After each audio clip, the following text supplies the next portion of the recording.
let go.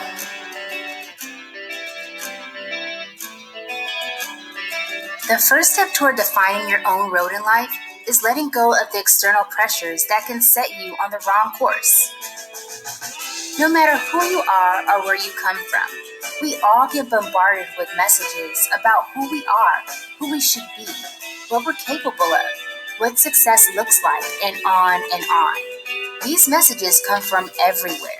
The families we're raised in, our friends, teachers, social media, social norms. They can even come from ourselves in the form of self-doubt. We call all of that the noise. I think it's really important to first block out the noise of the world. Because there's a lot of people around you who are saying, oh, the hot, sexy thing to go do is this or that. So you gotta block all that out. Because it can corrupt what you think about yourself. Did you ever experience that noise of people saying, don't do this? Oh, absolutely, and all the time, right? Because I left home when I was 15 and I was a girl in India in a small place. The entire community was up in arms. There were people I haven't even seen before, coming into the house and trying to talk my parents out of this crazy decision to send their daughter alone on this journey in the other end of the world to pursue something called astronomy or whatever that was. For me, growing up, the expectations were very much warehouse jobs, some dead-end 9-to-5, or locked up or dead. When people from my neighborhood heard I was pursuing tech, they were like, oh, that's nerdy. There's this stigma that it's just not cool. For me, coming from an immigrant family, is college was always pushed. In a way, STEM or something that seemed like it was much more to make you money. Yeah, exactly. Yeah. It's so funny because I remember seeing a meme whereby it's with African parents, you only have 4 career options. It was engineer, lawyer, doctor, or shame to the family. Since I was 4 years old, I always had the dream of being a physician. And when I was in high school, there were some folks who said I should not pursue my dream of being in education because I would fail. And my response was, watch them. There is noise out there, but it's just that, it's noise. There is no reason to keep you in a position that you do not want to be. Because nobody's going to give us the answers. The answers are going to be within us. Whether you've been told that you have to get more education or training, or that you're just wasting your time, or you've heard that you're not the right fit for a certain field or trade, or that field's not right for you, the message isn't the point. The point is that we're all getting these messages, and we all have to learn to recognize and filter them. So right now, you may already have ideas about the careers you want to explore, or the people you want to talk to. But your process of self-discovery has to start with figuring out what's driving those ideas. Are you being driven by your true interests, or are your ideas being shaped by the noise? It's time to ask yourself, what's your noise?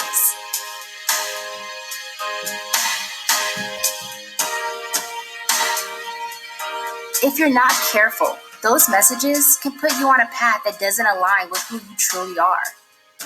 My mother, she was very clear with my sister and I, go and get a business degree. Go do something where you can, get money and be okay. I went to college and got a degree in economics. Went to grad school the first time and got a master's of public administration and worked for 8 years in corporate America as an account executive, but I was terribly unhappy. About what? What was it? I think I was born a performer and a poet, actually, but I was not doing what I knew I should be doing. Whether you realize it or not, we're all on one assembly line or another. It's unavoidable. The challenge is how to step off of it.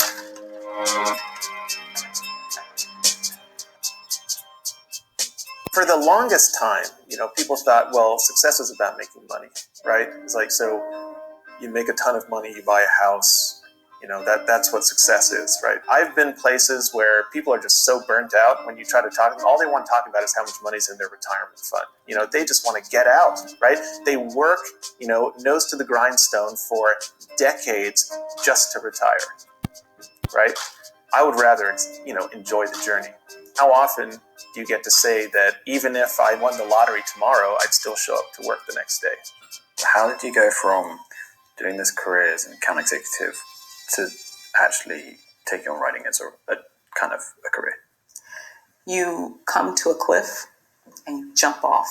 What was that cliff? And when did it happen? For me, that cliff was the realization that I just hated my job. In order to know who you truly are at the core, in order to find what lights you up, what you really want to become, you may have to step off of the assembly line that you're on right now, which will mean stepping into the unknown, starting fresh, redefining yourself from that place. Don't get us wrong. We're not saying you should just ignore all the messages out there. The point is to remember that you have the power to decide which messages to accept as advice and which messages to reject as noise. Later in this course, you're going to complete an interview project, leading a conversation with someone in a career that's of interest to you. Before that conversation, it's important to really dig into your noise and understand what you want and need out of life. Once you've done that reflection, you'll be prepared to ask the questions that really matter to you. I've wanted to go to law school all my life since I was little. And now I find that I don't want to do that anymore. And I feel like I'm giving up on law school.